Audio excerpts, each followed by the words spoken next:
Hey y'all, welcome back to QT Talks. My name is Q, but for the sake of this channel, you can call me Quest because you never know where we're gonna go. Now, for the sake of today's episode, we're actually gonna go somewhere very specific. We're gonna go into unpacking who is Q. Now, in my last video, I talked a lot about my why, the car journey, what, coming out to my family meant from in terms of like having to go harder. But I don't think that really talks about like who I am, right?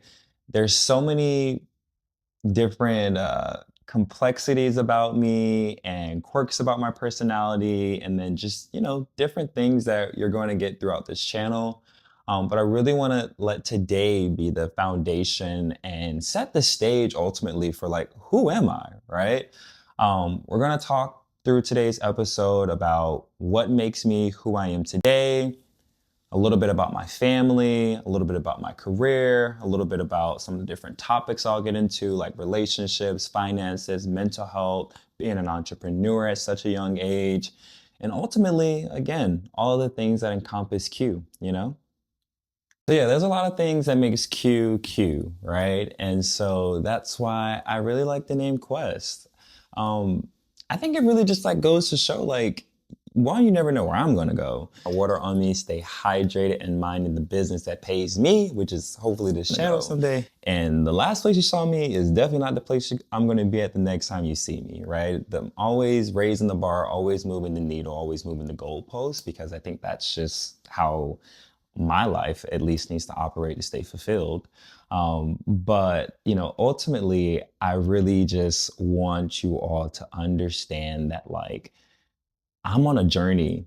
We are all on our own journeys, and I just want to take you through a little bit of like the journey that's gotten me to where I am today, understanding who I am today and why I am doing this work, but ultimately join me as I go through these other things, right? Because I'm not going to be at the same place forever. So for today's episode, again, we're going to get into talking a little bit about my roots and foundation, my current snapshot in life, my personality, my content roadmap, and ultimately, why you should continue to stay along this journey. Now, a lot of you have shared feedback about, just the vulnerability and genuineness that has gone into the first episode around my why and why I started this channel. And I want to continue that as I go through each episode. So forgive me if it takes a while between each episode, just because I really am being very intentional. And I also work a 9 to 5, and I'm a landlord, and I work out almost 5, 6 days a week. And I got 2 kids, Nico and Bukari, right? So yeah, I'm really excited to get into today's episode and talking about who am I? All right, y'all, let's get into it. So who am I? Black gay man. I ooh, it sounds so like saying gay. Ain't nobody gay. Um, Sometimes I just do gay things. It's very mask for mask in the workplace though. Can't let HR. Mm-mm. Won't be no hashtag me too. Mm-mm. All right, so my name is Q. You can call me Q, QT, Quest, right? Because honestly, you never know where my personality is gonna go. I'm 26 years old. I was born October 11th, so therefore I'm a Libra. All about balance. Fun facts: the most billionaires in the world are Libras. I would name some, but again, Google is free. I'm originally from the Central Florida area. I was born in Altamont Springs, which is Seminole County. And I was partially raised there and also in upstate New York in Rochester. When I was about 17 years old, actually, let's go before that, right? So I was born in Altamont Springs, primarily raised by my mother. My dad was incarcerated for like the first 6 years ish of my life. And then he got out, etc. Got all his kids together. At the time, there were only 6 of us, and I was the youngest on my dad's side. My mom has 4 kids. 3 of those 4 are my dad's. So I have a little sister on my mom's side. But when he got out, he decided to basically wrangle us all up because we all have different moms for the most part, except for me and 2 of my sisters. And oh, that just got really complicated. But if you get it, you get it. Um, but my dad basically took his 6 kids and took us to Rochester, New York one summer in 2008. And I'll never forget because Obama had just became president and Young Jeezy was playing this song like my president is black, my Lambo is blue. And like at the time I had no idea about like politics, so I did not understand like he was saying like blue for Democrats. I just thought like it was just like a hood thing because like if you're from the hood, like people be having like the Chevys and stuff like that and they'd be like painted these like candy bright colors. Anyways, he took us to New York, Rochester, New York, during the summer 2008, and I thought we were just going for like a summer vacation. Whole time, my dad had put together this whole plan where he was like, "I'm taking my kids, I'm getting them from out the hood," and moved us to a different hood. But it was at least not where we came from because, again, a lot of what I experienced or saw people experience where I come from is like born in Altamont, stay in Altamont, never leave, right? And so he wanted us to not experience the same thing that like he and our parents had done. Little did I know I was never going back to Florida, or at least in the capacity of which that would be my home. And boy, did that do a number on me. And I was so like I was so confused because I was like, oh my God, we're going to New York. And all I just knew, right? I was like 9 years old. I was just, oh my God, it snows in New York. We get to New York and it is hot as hell. Like, I'm like, I feel like I'm still in Florida. Like, where is the snow? Not understanding like the equinoxes and things like that. Like, oh my God, somebody do something about Rick Scott because the education system in Florida, oof, I was off to a pretty rough start. Though I did do really well on the FCATs. But anyways, fast forward, I was raised then in Rochester, moved around a bit between like the city and the suburbs up until I was 16. And then going into my junior year, my dad had made the decision for me and my older brother to move back to Florida so that we could finish school. It was related to like sports and stuff. And then from there, I graduated from Apopka High School, Orange County, and then I went to Florida Atlantic University. Let's take a step back a little bit. So I have a total of 15 biological siblings now. If we were to add my step siblings, it brings that total up to 20. For my biological siblings, we're in like 3 sets. There's the 90s babies, where I'm the youngest, right? We got 94, 94, 96, 97, 98, 98. Um, and so that means, yes, I have a ghetto twin, and we are literally a month and a half apart. And that is because my dad is Nick Cannon's mentor. Just gonna say it how it is. When people are always talking about like Nick Cannon, I just be like, child, you must not know my daddy, and you damn sure don't know my granddaddy. My granddad has over like 21 confirmed kids, so I'll probably never know all my aunts and uncles.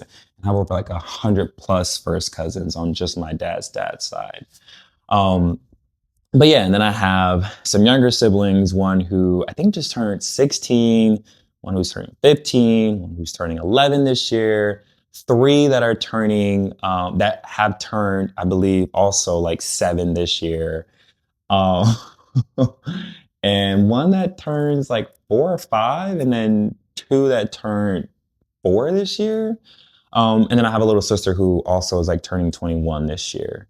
So yeah, a total of 15 biological siblings. My step siblings are, I believe, 28, 26, 23, and maybe like 21 as well, or 22. But yeah, there's a lot of us. I won't be posting like the pictures with them because I don't got time for any of them to be. Mm-mm. But yes, I have 15 biological siblings, in total 20 between biological and step. So, my educational journey. Something I think is really important to know about like my education journey is like my mom and dad did not graduate high school. So graduating high school and my family in general, right? And it's not no like it's no dig to them, like true products of like their environment and just the system itself. But like when I graduated from high school, it was such a big deal. Like for all of my siblings, right? Like it was like to have every last one of us, so far it's only 7 of us who have been eligible to graduate from high school because everybody else is younger, but like all 15 of us are going to graduate, God willing.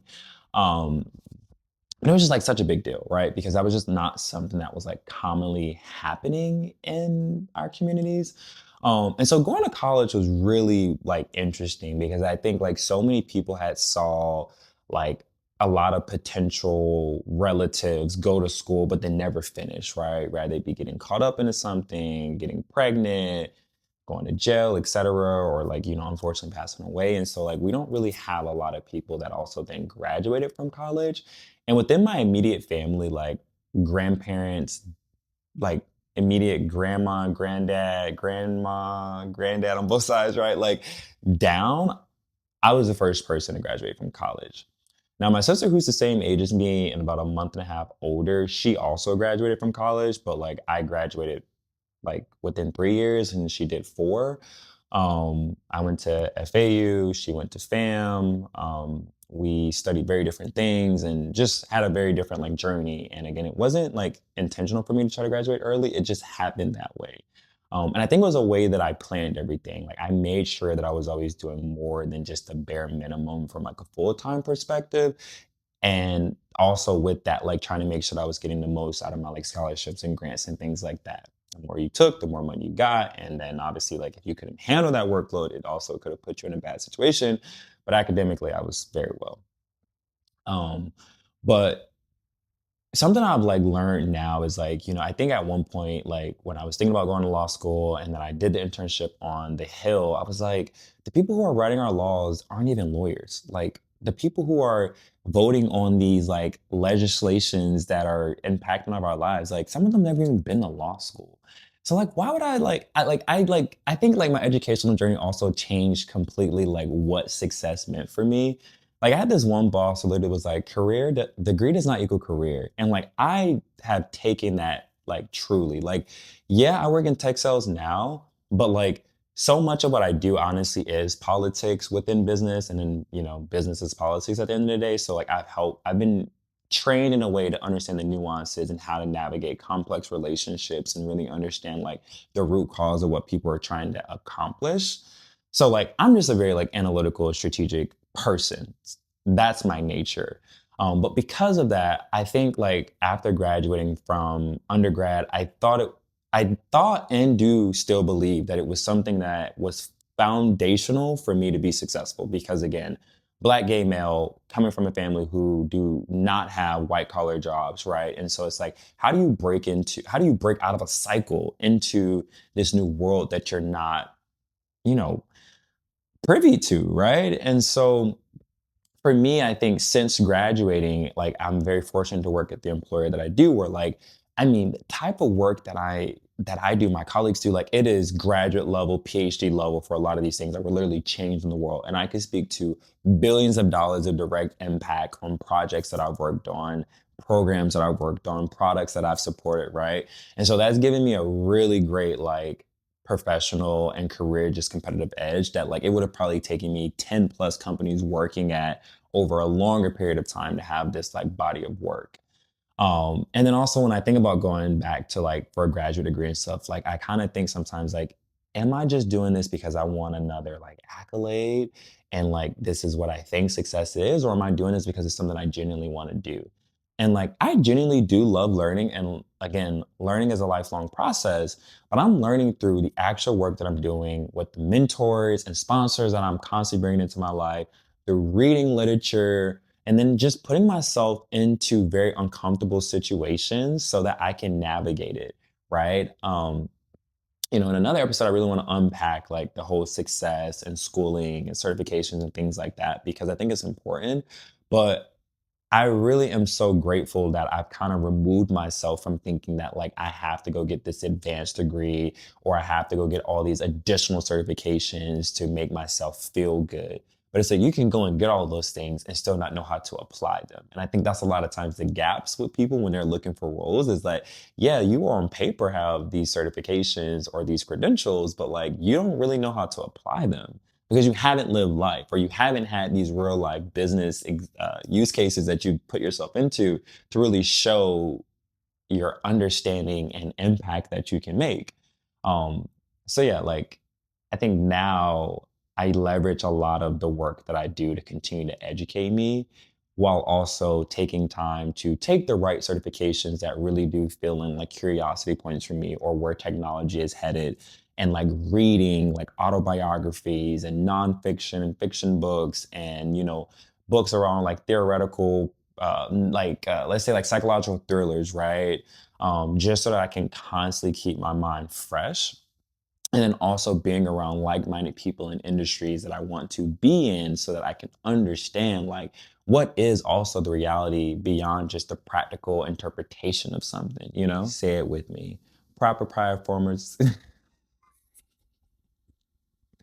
proper prior planning prevents piss poor performance. Sir.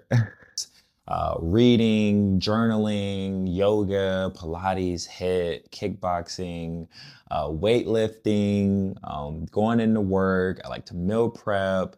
One, because I can like consistently then eat something that's like healthy, and then two, because it saves you a lot of money. I will not get behind the narrative that eating out is just as expensive as groceries. I think those are just, y'all are people who just do not know how to grocery shop and not know how to plan. Go to Costco and get your meats in bulk and get some of the things that you commonly use in bulk. And then you go to like your Amazon's Fresh, Whole Foods, Wegmans, Publix, even Walmart, and get some of your other things that are like the smaller items, or if you like certain name brands, go to Walmart for those because those going to be cheaper.